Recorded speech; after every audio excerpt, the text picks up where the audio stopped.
In the suffocating silence of a Manhattan lawyer's office, Clara signed the divorce papers without a tear, a scream, or a plea. To her ex-husband, Wall Street's golden boy, Bruno Brown, she was nothing more than a pretty ornament, fading into obscurity with a settlement check. But the cold smile she gave him suggested otherwise.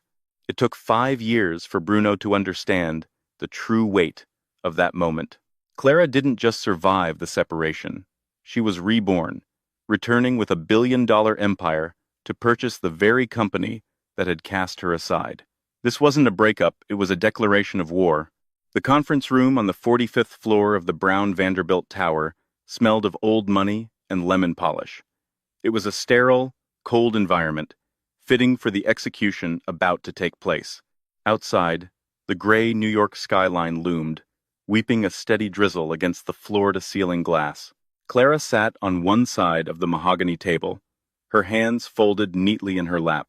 She wore a simple navy dress, one she had bought off the rack at Macy's 3 years ago, before she became Mrs. Brown. Across from her sat Bruno Brown, the man who had once promised her the world, now scrolling through his BlackBerry, looking bored. Next to him sat the real power in the room, his mother, Beatrice Brown. Beatrice was a woman carved from granite and draped in Chanel. She didn't look at Clara, she looked through her, as if Clara were a smudge on a window pane that the cleaning crew had missed. The terms are standard. Clara, the family lawyer, a weasel of a man named Mr. Henderson, droned on. He slid a heavy document across the table. It landed with a dull thud, a lump sum of $200,000. You keep the jewelry Bruno gave you, excluding the family heirlooms, naturally, and of course, the NDA, the non-disclosure agreement. That was the shackle. It stipulated that Clara could never speak of the Brown family business, their private dealings, or the incident in the Hamptons last summer. If she did, she would be sued into oblivion. Just sign it, Clara, Bruno sighed, finally looking up. His blue eyes, once the anchor of her life, were now impatient. I have a dinner at the Pierre at 7. Let's get this over with. You want it out? You're out. Beatrice took a sip of her sparkling water. Make sure she understands the clause about the name, Henderson. She is to revert to her maiden name immediately. We can't have her running around Manhattan, pretending to still be one of us. Clara remained silent. For 3 years, she had been the perfect wife, the silent support, the one who smoothed over Bruno's drunken outbursts, who organized the charity galas, who hid her own brilliance to make him feel like the smartest man in the room. She had a master's degree in algorithmic trading from MIT, a fact the Browns conveniently forgot because it didn't fit the narrative of the lucky girl from the Midwest who married a prince. She reached for the pen. It was a Mont Blanc, heavy and expensive. Is there anything you wish to say, Clara? Henderson asked, his tone mocking. He expected begging. He expected a fight for more alimony. Clara uncapped the pen. The scratch of the nib on the paper was the only sound in the room. Clara. J. Evans. She pushed the papers back. Then she stood up. No, Clara said softly. Her voice was steady, lacking the tremble Beatrice had undoubtedly hoped for. I think everything has been said. She looked at Bruno. He was already texting again. He didn't see the look in her eyes. A look not of defeat, but of calculation. She looked at Beatrice. Goodbye, Beatrice, Clara said. Don't let the door hit you, Beatrice muttered, checking her diamond-encrusted watch. Henderson, call the car. I need to be at the Met Gala committee meeting. Clara walked to the elevator. She didn't look back. She didn't take the private elevator. She took the service lift. As the doors closed, sealing off the world of the 1%, she let out a breath she felt she had been holding for 3 years. She walked out of the building and into the rain. She had no umbrella. She had $200,000 to her name pennies in this city and a reputation that was about to be shredded by the Brown PR machine. She hailed a cab. Where to, lady? The driver asked. JFK, Clara said. International Terminal. She wasn't going home to Ohio. She wasn't staying in New York to be pitiable. She was going to Zurich. She had a meeting with an old friend from MIT, a man named Lucas Weber, who had been begging her to look at a piece of code he'd written for the last 6 months. Bruno thought he had taken her life away. He didn't realize he had just given her back her freedom, and he had absolutely no idea that before she signed those papers, she had memorized the contents of the unencrypted hard drive he left on his desk every night. She knew where the bodies were buried, but she wasn't going to call the police. That was too easy. She was going to buy the graveyard. 2 years later, the world moves fast, but money moves faster. In the 2 years since Clara Evans vanished from New York society, the Brown Group had grown more aggressive. Bruno Brown, now CEO, after his father's stroke, had pivoted the company toward high-risk tech acquisitions. He was the darling of CNBC, the maverick of Manhattan, but while Bruno was splashing cash on flashy apps and overvalued social media platforms, something was happening in the shadows of the global market. A new player had emerged, a private equity firm called Estrella Holdings. Nobody knew who ran Estrella.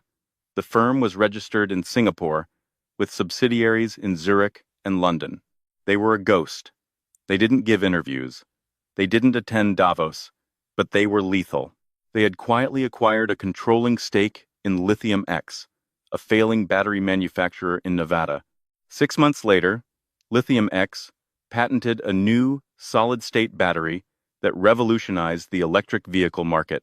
The stock soared 400%. Estrella made billions. Then, they moved into biotech. They bought Celgen, a small lab in Boston teetering on bankruptcy. 3 months later, the FDA fast-tracked a breakthrough treatment for early-onset Alzheimer's.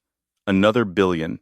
In a glass-walled office, overlooking the shivering blue expanse of Lake Zurich, Clara Evans stood watching the snow fall. She looked different. The mousy brown hair was now a sharp, platinum blonde bob. The off-the-rack Macy's dresses were gone, replaced by bespoke suits from Savile Row, sleek, sharp, and intimidating. She wore glasses now, thick black frames that hid the softness of her eyes. "We have a problem, Clara," a voice said behind her. It was Lucas. He was dressed in a hoodie and jeans, looking every bit the hacker genius he was. He was the only person in the world who called her Clara. To the rest of her employees, she was Miss K. "What kind of problem?" Clara asked, turning around. She didn't panic. She hadn't panicked since the day she left New York. "It's Bruno," Lucas said, pulling up a schematic on the massive touchscreen table in the center of the room. "The Brown Group is trying to acquire Omnicore." Clara's eyes narrowed. Omnicore was a cloud computing infrastructure firm. It was boring, unsexy, and absolutely critical to the global banking system. It was the backbone of half of Wall Street's transaction processing. "He doesn't know what he's buying," Clara murmured, walking to the table. "Bruno thinks it's just a server farm. He wants the real estate assets." "Exactly," Lucas tapped the screen. "But if he buys Omnicore, he inadvertently gets access to the back-end data of his competitors. It's a monopoly waiting to happen. The SEC is asleep at the wheel, but if Brown gets this, he becomes too big to fail." "What's his bid?" $4.2 billion. Leveraged buyout. "He's overextending himself, Clara. He's using the Brown family trust as collateral." Clara froze. A slow smile spread across her face. It was the same smile she had worn in the lawyer's office. "He put the trust up?" she asked softly. "Yeah. Beatrice must be losing her grip if she let him do that. Or maybe he didn't tell her." "He didn't tell her," Clara said with certainty. "Bruno is arrogant. He thinks he can flip Omnicore, strip the assets, and pay back the loan before Mommy finds out." Clara tapped the table. "What's our liquidity?" Lucas grimaced. "We're tied up in the Singapore expansion. We have maybe 5 billion liquid. We can't outbid him." "We don't need to outbid him," Clara said, her mind racing through the algorithms she used to dream about at MIT. "We need to bleed him." She walked back to the window. The reflection showed a woman who had rebuilt herself from ash. "Lucas, get me a meeting with the board of Omnicore. Tell them Estrella is interested in a strategic partnership to fend off a hostile takeover. We're going to act as a white knight. They won't meet with a ghost, Clara. You have to show your face. You have to go to the precipice." Clara touched the cold glass. If I show my face, the element of surprise is gone. Bruno will know I'm coming. Then send a proxy, Lucas suggested. Send Arthur. Arthur Pendleton, the disgraced Wall Street banker she had hired 6 months ago. He was a shark who had been banned from trading for 5 years due to aggressive tactics. His ban had just lifted. He hated the Browns almost as much as she did. No, Clara said, turning back. Arthur is too volatile. I need to do this. She walked over to her desk and picked up a tablet. She opened a secure file labeled Project Nemesis. We aren't going to buy Omnicore, Lucas. We are going to let Bruno buy it. Lucas looked confused. What? You just said. We let him buy it, Clara interrupted, her voice hard. But before he closes the deal, we are going to short the hell out of Brown Group stock. And then, she swiped the screen, bringing up a dossier on a man named Sebastian Vane, and then, we are going to leak the environmental report on Omnicore's server farms in Iceland, the one they buried in 2018. The one that proves their cooling systems are leaking toxic coolant into the groundwater. Lucas's eyes went wide. That tanks the stock. Omnicore becomes toxic, and Bruno will be holding the bag, Clara finished.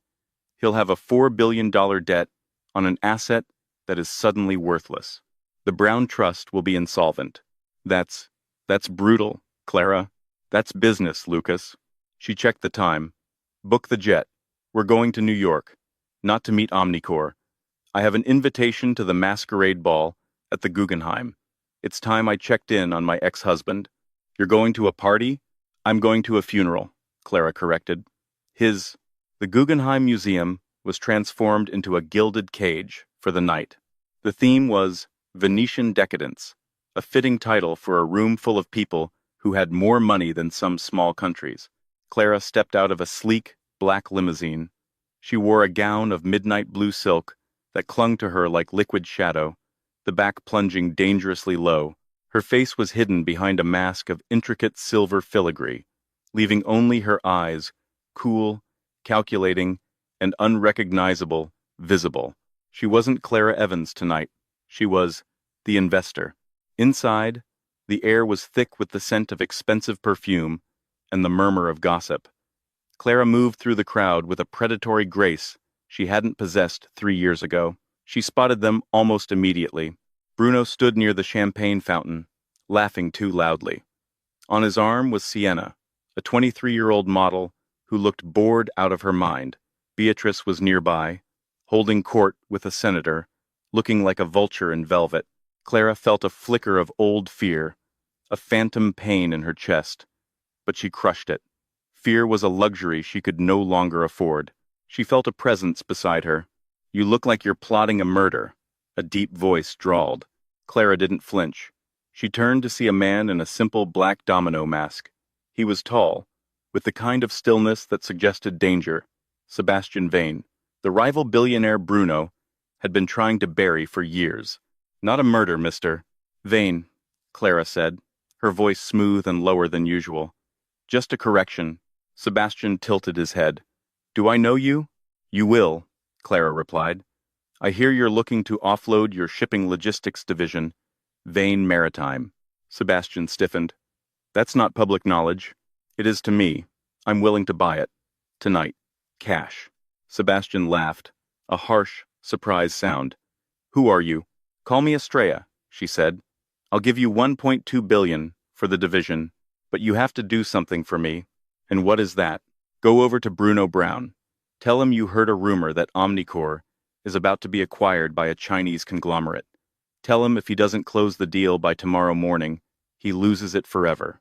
Sebastian's eyes narrowed behind the mask. He looked at Bruno, then back at the mystery woman.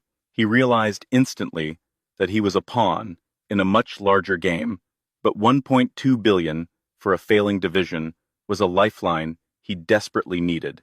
You play dirty, Sebastian noted with a grin. I learned from the best, Clara whispered, her eyes drifting to Beatrice.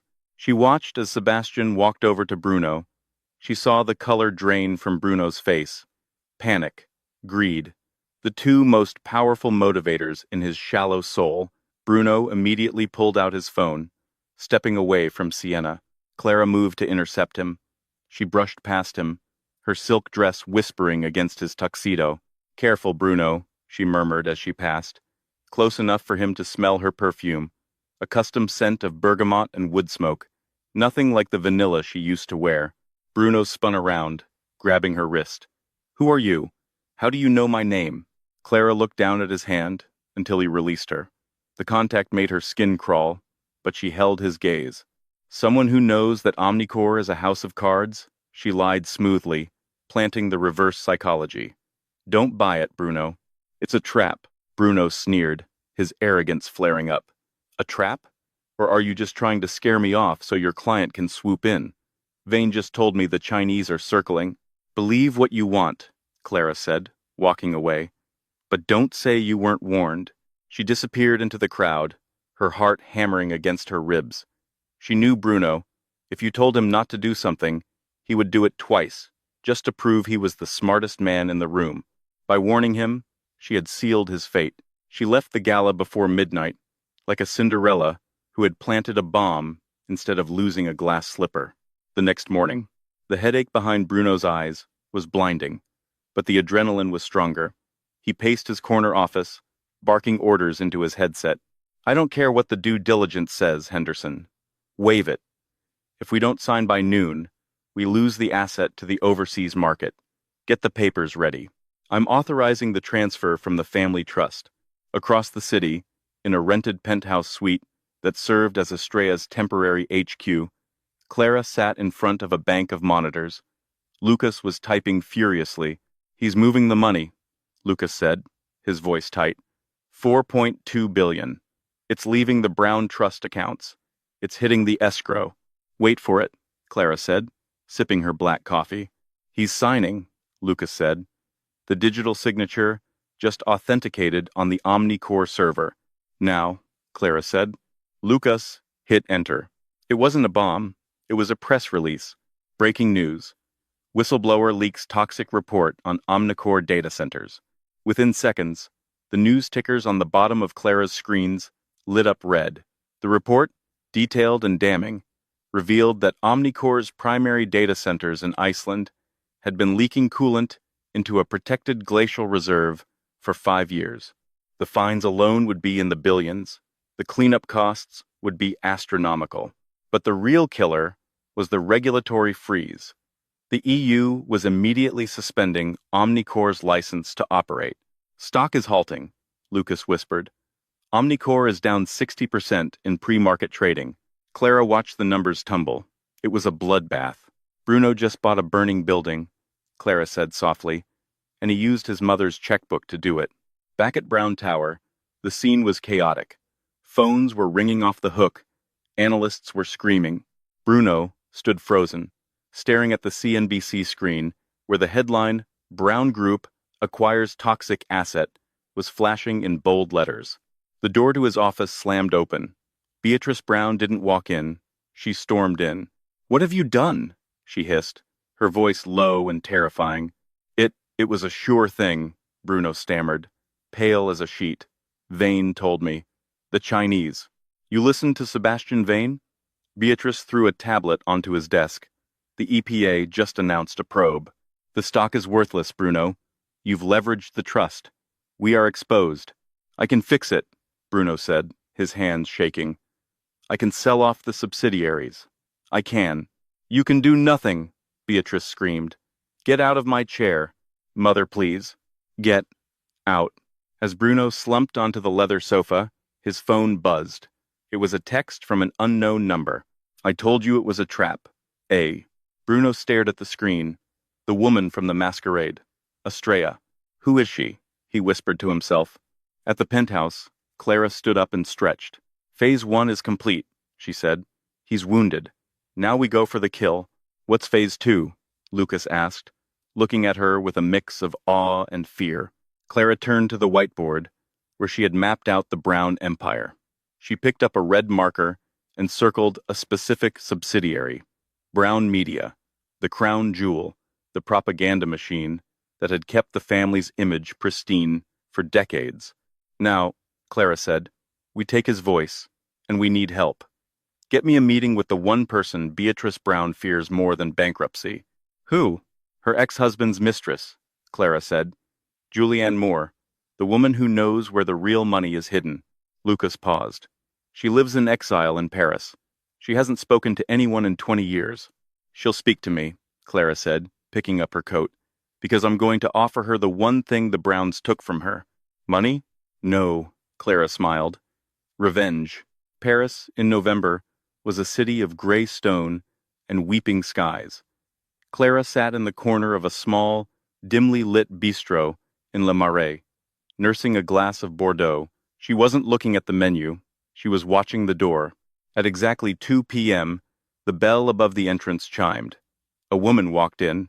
She was older, perhaps in her 60s, but she carried herself with a rigid, unbreakable elegance. She wore a trench coat belted tightly at the waist and oversized sunglasses, even indoors.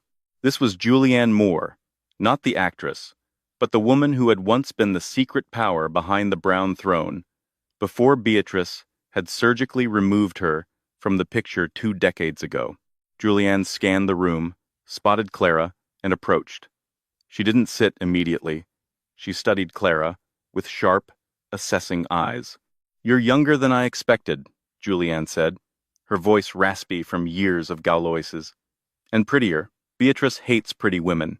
"Sit down, Julianne," Clara said, gesturing to the chair. "I ordered your usual. Espresso. Black. No sugar." Julianne sat, removing her sunglasses to reveal tired but fierce green eyes. "You did your homework. Estrella, is it?" "The ghost of Wall Street." "Clara," she corrected. "My name is Clara Evans. I was Bruno's wife." Julianne let out a dry, humorless laugh. "The one they chewed up and spat out 3 years ago? I read about the divorce. A quiet affair, very un-Brown." "I was quiet then," Clara said, leaning forward. "I'm not quiet anymore." She slid a tablet across the table. On the screen was a live feed of the Brown Group's stock ticker. It was bleeding red, down 45% since the Omnicore disaster. "I did that," Clara said softly. Julianne looked at the screen, a flicker of hunger in her eyes. "You crippled the boy. Bruno was always an idiot. But Beatrice, she's the Hydra.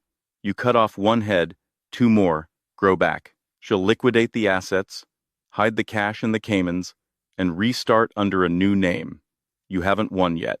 "I know," Clara replied. "That's why I'm here. I know about the shadow ledger." The air in the bistro seemed to drop 10 degrees. Julianne went still. "That's a myth," Julianne whispered. "A ghost story."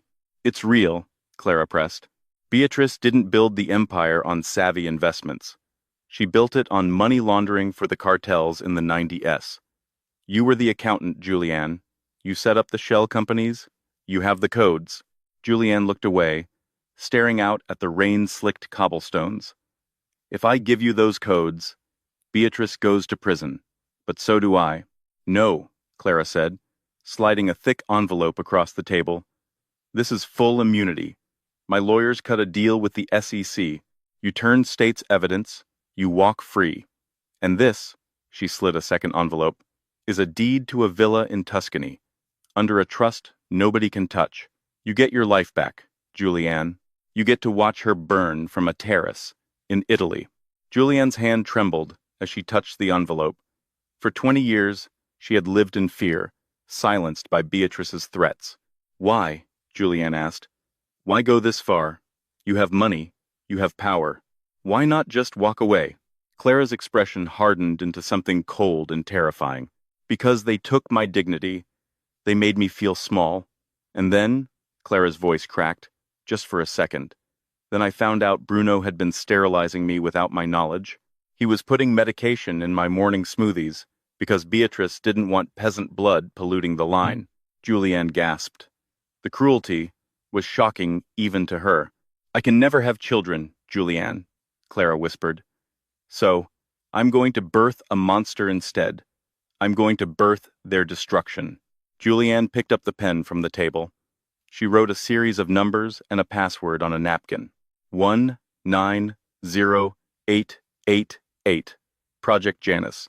The ledger is on a server in the basement of the Brown family estate in the Hamptons. Julianne said. It's not digital. It's hard-lined. It's never been connected to the internet. That's why no hacker has ever found it. The Hamptons, Clara mused. That's convenient. Why? Clara smiled. A dark, dangerous smile.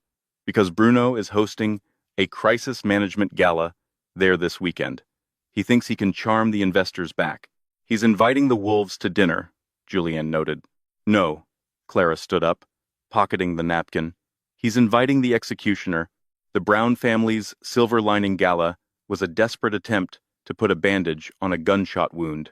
The air at the Hamptons estate, usually filled with the scent of sea salt and refined privilege, now smelled of sweat and expensive gin. The mood was funeral, though the decor was festive. White orchids lined the grand foyer, their petals already beginning to brown at the edges, a subtle metaphor for the family's decaying fortune.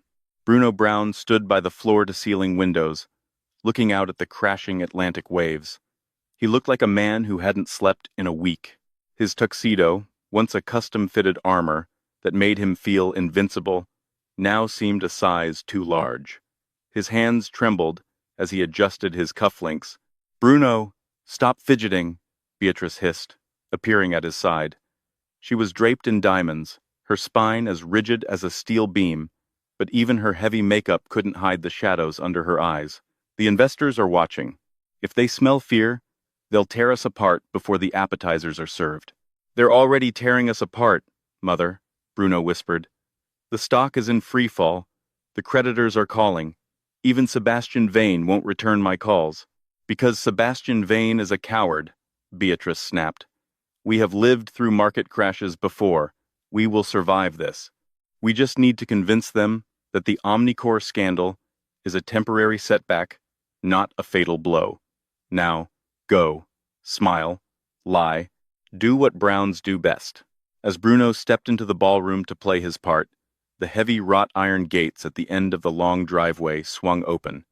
It wasn't the arrival of another socialite or a sympathetic banker.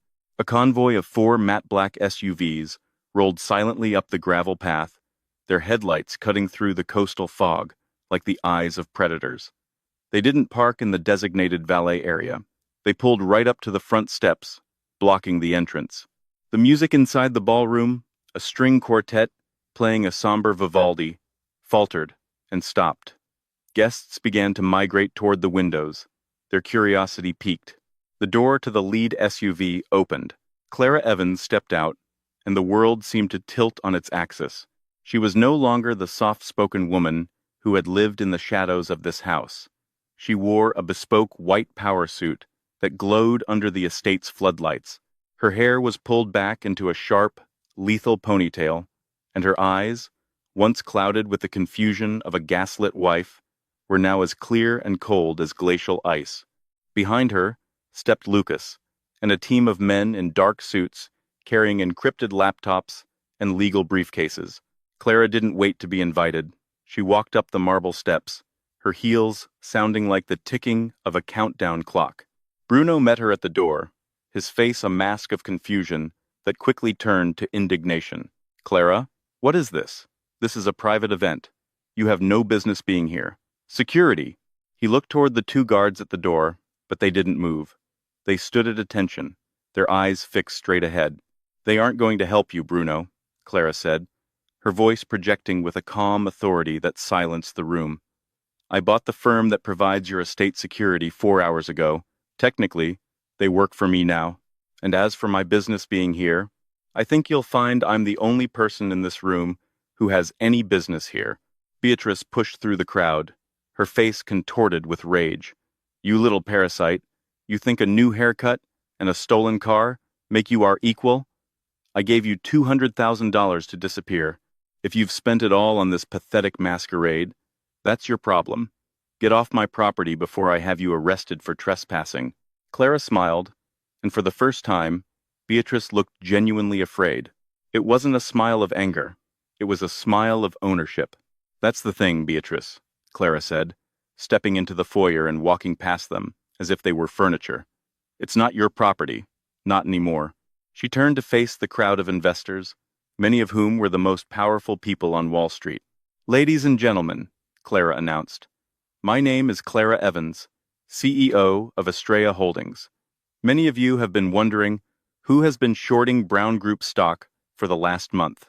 You've been wondering who leaked the Omnicore environmental reports. You've been wondering who bought up the distressed debt of the Brown Family Trust when the bank started calling in their markers this morning. A collective gasp rippled through the room. The ghost of Wall Street wasn't a foreign conglomerate. It was the woman they had all ignored at cocktail parties for years. I have spent the last 3 years building a billion-dollar empire while you were all busy laughing at my divorce settlement, Clara continued, her gaze sweeping the room. As of 6 p.m. tonight, Estrella Holdings has acquired a 51% controlling interest in the Brown Group. I have also purchased the underlying mortgage on this estate and the Brown Tower in Manhattan. Bruno's glass of champagne slipped from his hand, shattering on the marble floor. The sound was like a starting gun. You're lying, Bruno stammered. The trust is protected. Your father's signature is on the papers you signed to leverage the trust for the Omnicore deal, Bruno, Clara interrupted. You were so eager to prove you were a maverick that you didn't read the fine print. You gave the banks the right to sell that debt in the event of a 30% drop in stock value. I was the only buyer. She walked over to the grand piano, where Lucas was already setting up a laptop. He plugged it into the house's integrated media system. Now, Clara said, her voice dropping to a dangerous whisper, let's talk about why the Brown Group is actually worth $0. Don't you dare, Beatrice hissed, stepping toward her. I will kill you, Clara.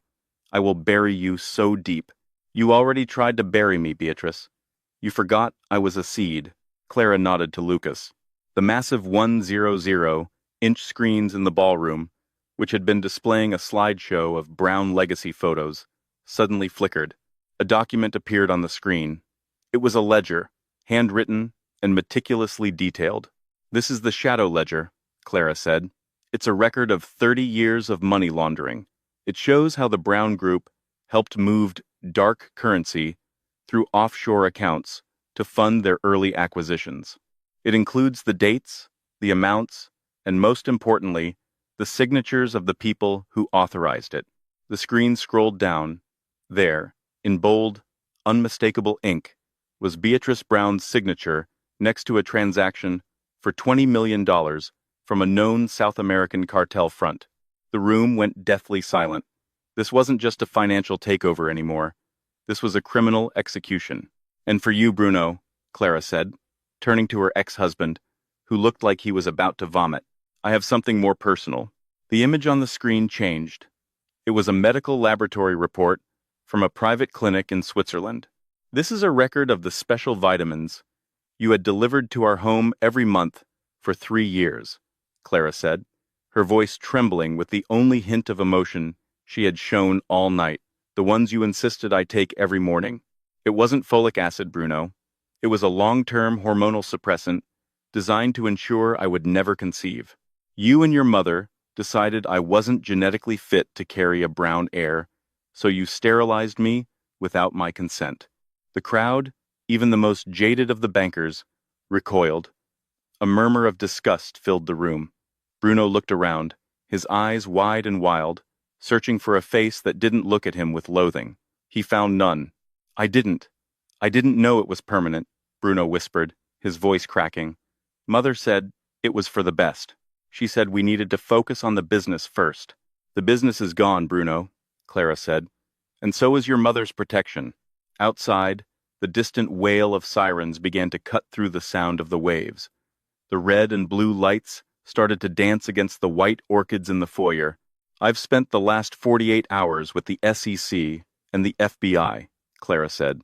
I've given them everything. The ledger, the medical records, the tax fraud. They're here for the books, Beatrice. And they're here for you. Beatrice Brown, the woman who had ruled New York society with an iron fist and a pearl necklace, suddenly collapsed into a nearby chair. All the air seemed to leave her body. She looked at Clara, not with rage, but with a terrifying, hollow realization. She had been beaten by the one person she thought was beneath her notice. The front doors burst open. Federal agents in windbreakers swarmed the foyer. Beatrice Brown, Bruno Brown, a lead agent called out, "You are under arrest for racketeering, securities fraud, and conspiracy." As the agents moved in to handcuff the once mighty Browns, the guests began to scramble for the exits, desperate to distance themselves from the radioactive wreckage of the family name. In the middle of the chaos, Clara stood perfectly still. Bruno was being led past her, his head bowed. He stopped for a second, looking at her with a mix of terror and a pathetic, lingering hope. "Clara," he whispered, "please, talk to them. Tell them I didn't know. You loved me once." Clara reached out and straightened his crooked tuxedo tie, a gesture she had done 1,000 times before. But this time, she didn't tuck it in with a kiss. She tightened it slightly, just enough to make him gasp. "I loved a man who didn't exist, Bruno," she said softly. "The man who stands here now is just a ghost, and ghosts don't get to ask for favors." She turned away as the agents pulled him toward the door. Lucas walked up to her, holding a tablet. "The market opens in 12 hours, Clara. Every major news outlet is carrying the story. Brown Group is dead. Estrella is the talk of the world." Clara looked around the empty, ruined ballroom. The orchids were trampled. The champagne was spilled. The empire had fallen. "Good," Clara said, taking a deep breath of the cold, salty air. "Now we start the real work." She walked out of the house, down the steps, and into her SUV. She didn't look back at the flashing lights or the crumbling mansion. She looked forward, into the dark, toward the city she was about to build in her own image. The divorce was finally over. The empire had just begun. 6 months after the fall, the morning sun over Manhattan didn't just rise. It hit the glass of the new Estrella Tower like a spotlight, announcing a new era. High above the noise of the taxi horns and the frantic energy of Wall Street, Clara Evans stood in her office on the 60th floor. The office was a stark contrast to the Brown era. Where Bruno had favored heavy mahogany, dark velvet, and the stuffy air of a gentleman's club, Clara's space was a temple of light. The walls were a soft, matte white, adorned with modern art that celebrated movement and chaos. The floor-to-ceiling windows offered a 360-degree view of the city she had effectively conquered. She wasn't wearing the navy blue Macy's dress anymore. Today, she wore a suit of charcoal silk, tailored so precisely it felt like armor. On her desk sat a single, framed photograph, not of a family, but of the MIT campus, where her journey had truly begun. A soft chime signaled the arrival of Lucas. He walked in with 2 cups of black coffee and a thick file. He looked tired, but exhilarated. "The final liquidation of the Brown assets was completed at midnight," Lucas said, handing her a cup. "The Brown Group is officially a footnote in history. The Department of Justice has finished their asset seizure, and the remaining subsidiaries have been fully integrated into Astria." Clara took a sip of the coffee, its bitterness grounding her. "And the diamond?" "It's back at the auction house," Lucas replied. "The Brown Diamond. It's lot 405. The bidding starts at 2 p.m. Clara nodded. "Make sure our proxy is ready. I want that stone, Lucas. Not to wear it, but to break it." The auction room was a theater of the elite. The air was thick with the scent of old perfume and the quiet rustle of high-end catalogs. When lot 405 was announced, a hush fell over the crowd. The 40 carat yellow diamond sat in a velvet-lined case, glowing under the gallery lights like a captured star. "The Brown Diamond," the auctioneer announced, "a stone with a century of history. We'll open the bidding at $4 million. The bidding was fast and aggressive. These were people who thrived on the trophies of fallen giants. 6 million, a Russian oligarch signaled. 7 million, a tech mogul countered. From the back of the room, a woman in a simple white trench coat stood up. She didn't raise a paddle. She simply spoke.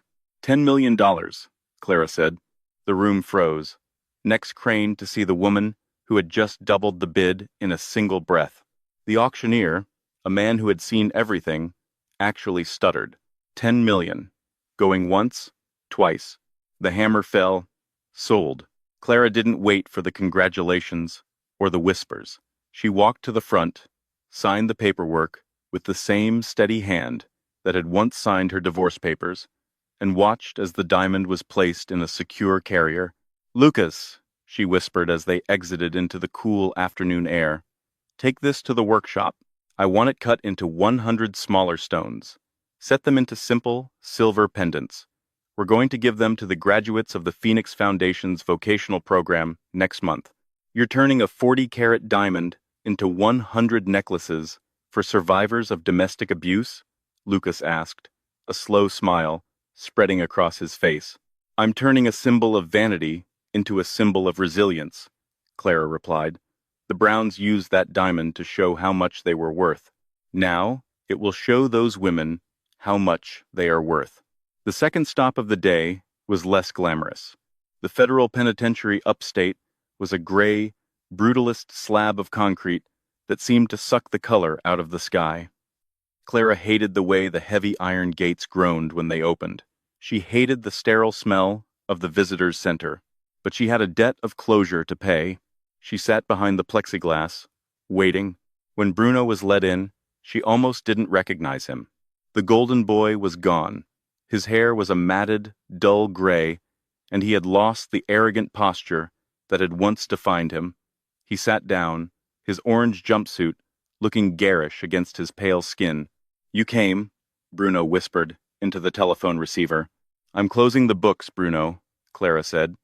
"This is the last time we will ever speak." Bruno looked at her, his eyes darting around, as if searching for a way out of the conversation. "Mother is in the infirmary. She had another stroke. They say she won't ever walk again. She keeps calling for you, Clara. She thinks it's 20 years ago. She thinks you're the help." "Beatrice always struggled with the present," Clara said coolly. "Why are you doing this?" Bruno suddenly flared up, his voice cracking with a desperate, pathetic anger. "You have the money. You have the power. You've humiliated us on every news channel in the world. Isn't that enough? Why come here to gloat?" "I didn't come to gloat, Bruno. I came to tell you that I forgive you." Bruno blinked, stunned. You forgive me?" "Not because you deserve it," Clara said, leaning closer to the glass, "but because I'm done carrying the weight of what you did to me. The anger, the betrayal, the pain, it was the last thing tying me to you. By forgiving you, I'm finally cutting the cord. You are no longer my husband. You aren't even my enemy. You're just a man in a cage." Bruno slammed his hand against the glass. "I loved you. In my own way, I loved you." "You loved a version of me that was small enough to fit in your pocket," Clara countered. "The moment I grew, you tried to stunt me. You and your mother were so afraid of a peasant bloodline that you destroyed your own future. You didn't just sterilize me, Bruno. You sterilized the Brown legacy." She stood up, hanging the receiver back on its hook. Bruno was screaming something behind the glass, his face turning a panicked shade of red, but the sound was muffled, distant. He was a ghost, haunting a house that no longer existed. As she walked out of the prison, the sun was setting, painting the horizon in shades of bruised purple and gold. Back at Estrella Tower, a gala was in full swing, but it wasn't a party for the elite. Clara walked into the ballroom to find it filled with the staff of the Phoenix Foundation, community leaders, and the women she had spent the last 6 months helping. There were no gowns, no pretension, just the sound of laughter and the clinking of glasses filled with hope. Sebastian Vane was there, standing near the balcony. He had lost his shipping company to Clara in the takeover, but instead of being bitter, he had asked for a job. He was now her COO, and arguably her most loyal ally. "The numbers for the first quarter are in," Sebastian said, handing her a glass of sparkling water. "We've outperformed the Brown Group's best year by 20%, and we did it without a single bribe or offshore shell company. People work better when they aren't afraid of their shadows, Sebastian," Clara noted. He looked at her, truly seeing the woman behind the empire. "You know, the papers are calling you the Ice Queen. They say you're colder than Beatrice ever was." Clara looked out at the room, at a young woman who had just finished her first week of law school, thanks to an Estrella scholarship, and at an elderly woman who finally had a safe home after years of fear. If being an ice queen means I'm the one who provides the foundation for others to build their lives on, then I'll take the title, Clara said. She walked to the center of the room and raised her glass. The room fell silent. 3 years ago, Clara began, her voice steady and echoing with a newfound strength. I was told that my value was defined by the name on my marriage certificate. I was told that my silence was my greatest asset. I was told that without the Brown family, I was nothing. She paused, looking at the faces in the crowd. But I learned that the loudest things in this world are built on the quietest foundations. We are the ones they didn't see coming. We are the ones who signed the papers, took the hits, and kept moving. Tonight, we don't celebrate a company. We celebrate the fact that no one, no husband, no boss, no mother-in-law gets to tell us who we are. Stemde Dean. The roar of applause that followed was louder than any gala the Browns had ever hosted. Late that night, after the guests had gone, Clara sat alone on the balcony of her penthouse. The city was a sea of light. She took a small velvet box out of her pocket.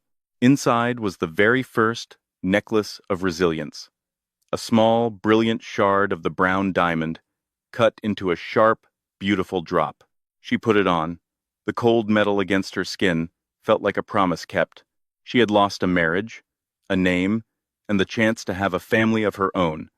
But in the vacuum of that loss, she had built a world where she was finally, undeniably, free. Clara Evans closed her eyes and listened to the city. For the first time in her life, the silence wasn't a prison. It was a victory. And that, everyone, is the end of Clara's journey. She didn't just take the money and run. She took the very things that were used to hurt her and turned them into tools for good. From a quiet divorcee to the head of a billion-dollar empire, Clara proved that the best revenge isn't just winning. It's outgrowing the people who tried to keep you small. If you enjoyed this 7-part saga, please hit that like button.